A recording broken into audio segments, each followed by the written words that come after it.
I'm going to be super biased in this review, but it's fine. It's my channel and art is subjective. And yes, I just called these movies art. Yes, because to me they are art. Okay. Welcome to part 3 of my Wimpy Kid retrospective, guys. It's part 3. Today we are going to talk about the movies, specifically the first 3 live-action movies. I think a lot of people would consider these movies to be a trilogy, so I'm just gonna follow the masses and give them what they want. So I'm going to call these movies a trilogy. I was planning on covering the movies after I finished doing all of the books, but then I realized that in the library you have a limit on how many books you can borrow, and they were like, "You've been borrowing a lot of Wimpy Kid books. Stop it. And now I am on a timeout. But I think it works out because I still have the books these movies are based off of kind of fresh in my mind. So it'll be easier for me when I compare and contrast the two mediums. This stretch of Wimpy Kid movies stars Zachary Gordon as Greg Heffley, Robert Capron as Rowley Jefferson, Devon Bostick as Rodrick, Rachael Harris as Susan, and Steve Zahn as Frank. The first movie was released in 2010 and it was based off the first book. The second movie was released in 2011 and it was based on Rodrick rules. And the third movie was released in 2012 and it was based on The Last Straw and Dog Days, but the movie was called Dog Days. Another live-action movie, The Long Haul, which is based on The Long Haul, of course, was released in 2017. It is technically a sequel to the other movies, but because they recast everyone, I like to think of The Long Haul as like a soft reboot of sorts. I admit I haven't watched it, so I can't really say if it is truly a sequel or not, but it looks like it might not be. I'll report after I watch The Long Haul. Actually, just give me time. For now, let's just focus on the first 3 movies. Something I want to bring up before we talk further is these movies were produced by this company called Color Force. Why is this important? Well, Color Force is a production company owned by a producer named Nina Jacobson. She was previously the president of Disney's Buena Vista Motion Pictures Group. Remember Buena Vista?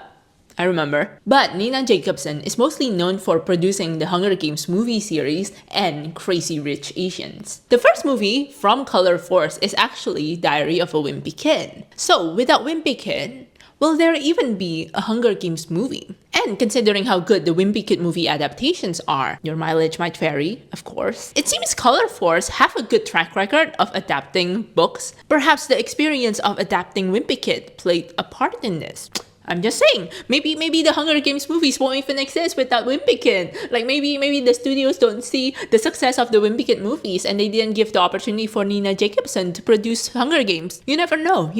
The webs are connecting. Her web connects them all. Anyway, back to topic. When I was a kid, I really loved these Wimpy Kid movies. And when I rewatched them as an adult for this series in my YouTube channel, I still like these movies. I think they're flawed, but for what it's worth, I actually feel they capture the essence of the books while adding a lot as well. The criticisms I have about the books, interestingly enough, were addressed in these adaptations. I mentioned frequently in my previous Wimpy Kid videos that I think the books feel disjointed. While being disjointed works for the format of the books since they are journals and we're reading Greg's journal entries, this anecdotal nature is hard to make work in the movie medium. So a lot of adjustments had to be made. That means some anecdotes and some jokes make it to the movies and some don't. Meanwhile, some subplots and additional jokes were added to the movies to make things more cohesive. Not bad for the first day of my fake job. Plus, now Dad and I are both working men.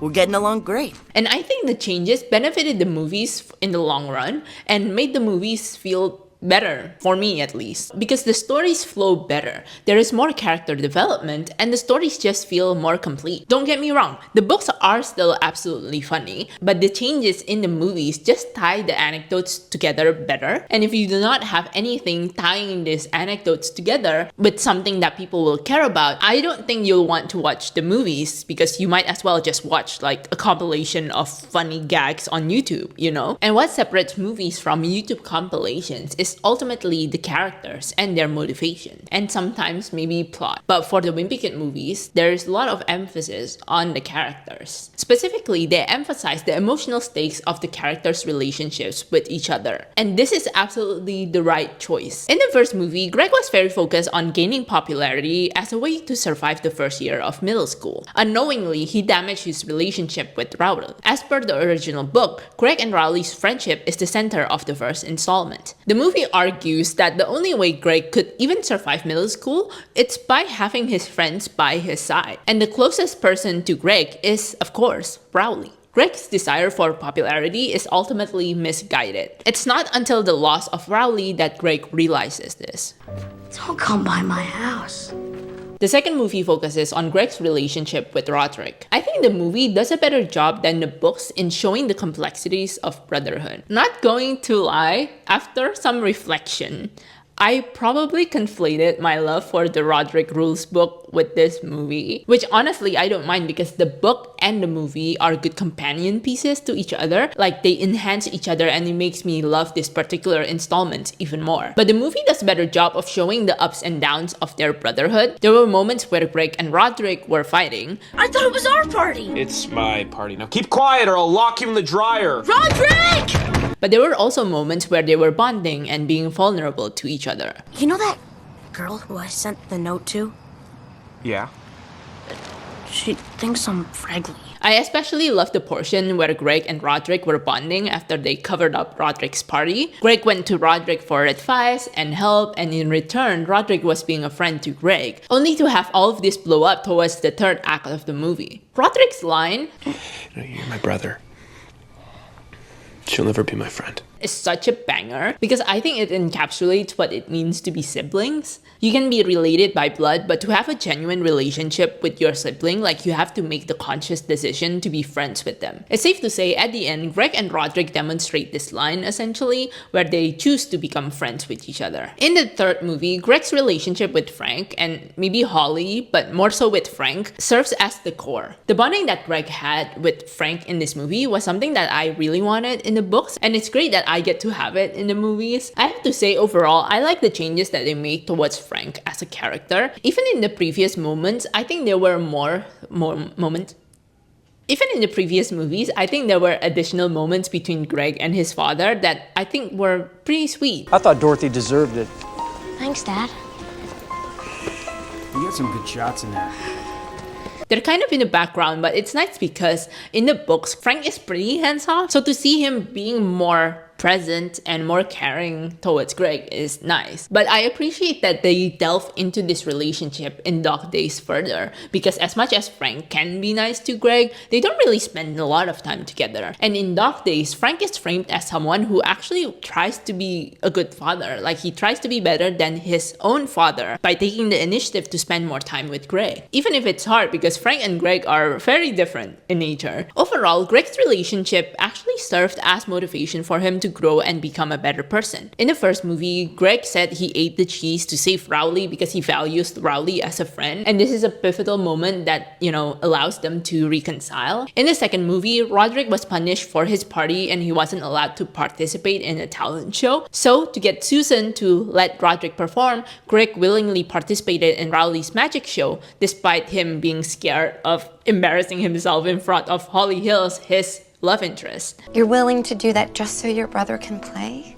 Yes.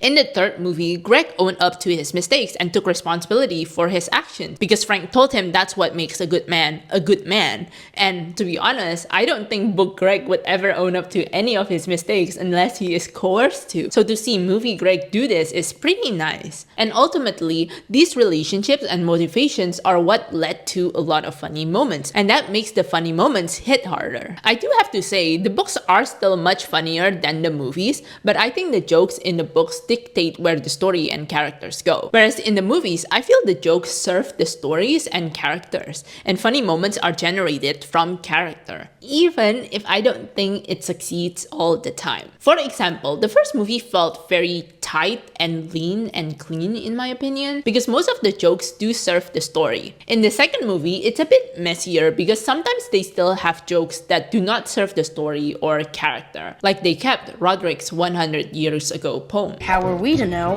what life was like 100 years ago? The story is Greg has an assignment for history class where he had to write a paper about what the world was like 100 years ago. Instead of submitting his own work, Greg submitted Rodrick's paper. The paper sucked because Rodrick wrote a poem that made no sense, and so Greg got an F. The joke's absolutely funny, but in the books, it serves the purpose of showing Rodrick lying and coercing Greg into giving Rodrick some money for a paper that Greg didn't even realize was bad. Greg didn't do his assignment because he thought school would be cancelled because the weather forecast said it was going to snow real bad, but it didn't snow. So Greg rushed to do his assignment, but the power went out in their house. That's how Greg bought the paper from Rodrick. In the movie, this joke happened around when Greg and Rodrick were getting along after they lied and worked together to keep the party Rodrick threw as a secret from their parents. So it's weird that Rodrick would still mess with Greg. I guess it's to show that brothers still mess with each other even if they get along, but that's a bit of a stretch for me. I think they just want the gag in the movie because it's funny, and it is absolutely funny, but it's there. And for what? But even if I said the first movie was leaner, I feel Rodrick Rules had a bit more emotional impact because there were more stakes. And I'm not saying like beam in the sky stakes, right? Like you don't need those stakes to make something interesting and impactful. When I say the Rodrick Rules movie has more stakes, I mean the characters are more intertwined. In the first movie, it's very much Greg and Rowley, but in the second movie, it's Greg and Rodrick, and sometimes Susan, and sometimes the family. Let me explain. Greg and Rodrick were getting along because both of them were lying about the party, right? But they had the DORE problem. Does he know about the DORE? Huh? Someone wrote on the bathroom door, and the boys had to replace that door with the one from the basement, but the replacement door from the basement does not have a lock. Still, the boys were determined to gaslight their parents. Susan was immune to the gaslighting though, but when she asked Rodrick about the door, he wouldn't budge and tell her the truth. So she went to Greg, and Greg cracked under pressure. It was Rodrick. Maybe it was his idea. He had the party. Someone wrote on the door, so we had to change it. I knew it. I knew it. Greg begged Susan not to say anything to Rodrick because the brothers hadn't gotten along this well previously, and that added another wrinkle into this dynamic because Susan now is in on the lie because she wants the boys to get along. This is what I like about the movies, right? Like they sometimes add new elements that enhance the story, like the aforementioned involvement of Susan in the door situation. Another example is this time when Susan was the one who pushed Frank to spend more time with Greg. Like she's the one who reminds Frank of his own father and how his own father didn't spend time with Frank, so Susan convinces Frank to spend more time with his son. Be the father you wish your father had been.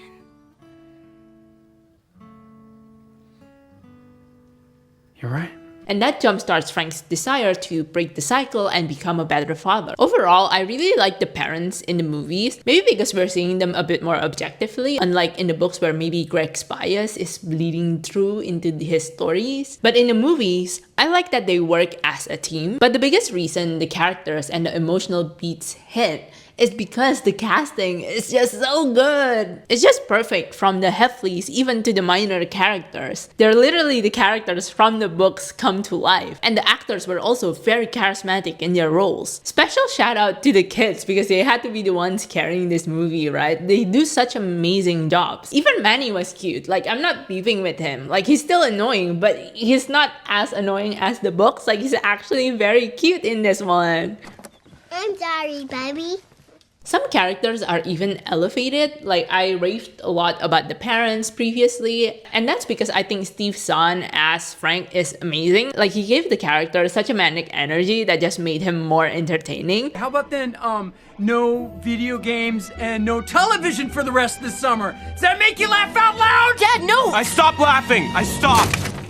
but I also like the warmth that he brought to the role too. When he's scolding his family, it doesn't feel like he's doing it because he hates his family. It's mostly because he's frustrated, and it comes through in the performance too. The same also goes with Rachael Harris as Susan, who made the character very warm but at the same time quirky. And it's just the way that it feels like, you know, like one mom who's like Susan, that just makes it so fascinating to me. She feels like every mom. I know someone like this. Someone's mom is just like this. Not to be hyperbolic, I feel like the casting in this movie is like Robert Downey Jr. as Tony Stark level perfect. So of course there's going to be backlash when the characters were recast in the long haul. But it's tricky, right? Because kids grow up so fast and it's practically impossible to make these movies with the same actors unless Greg and the people around him grow up, which is antithetical to what Jeff Kinney is doing with the books, where Greg will remain forever in middle school. That's why I think for the movies, they made the conscious decision to just let Greg age alongside Zachary Gordon. But I like that because that allows Greg to grow. So that means the development that Greg had for that particular movie does not get resetted in the next movie. The Greg we meet in the first movie is different than the Greg we see by the end of Dog Days because he is allowed to grow up and to mature. After the first movie, where Greg and Rowley had a massive fight,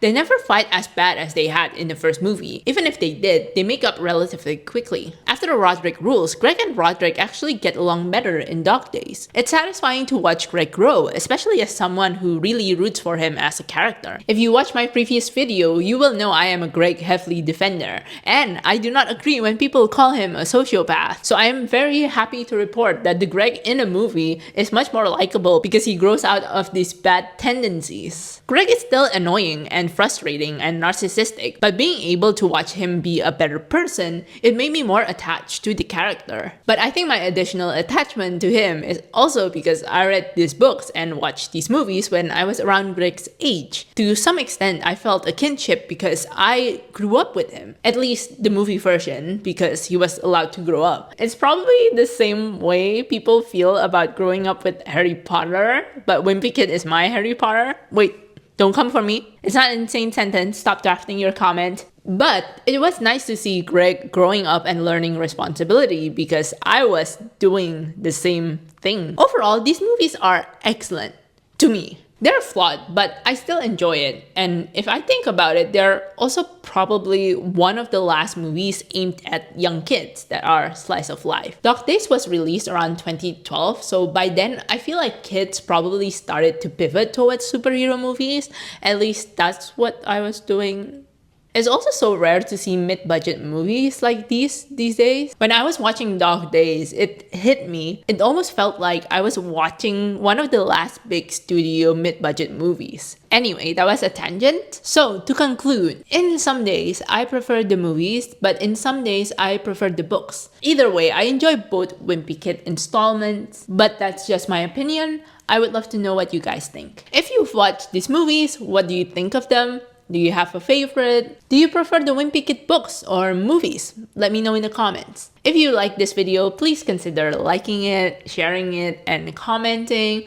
Overall, please engage with the video. And maybe subscribe to the channel too if you want more Wimpy Kid videos or other video essays too, which I do. But apart from that, thank you for watching this video. Goodbye and have a good day.